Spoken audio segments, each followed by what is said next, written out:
Hi, my name is Travis Burdick. I am the sales support engineer for the southeast of the United States. And we are out here at the Sony booth at InfoComm 2026 today at our section about control solutions for every space.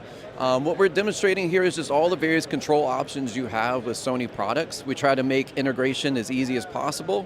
We're showing our Crestron products right here. We're showing industry standards like QSys and Extron. We also have an open source capability, if you're not aware. We're partnered with BitFocus, and they make a companion app that allows us to download modules or use JSON code to program stream decks to control everything from our bRAVias to CLED to PTZs or projectors.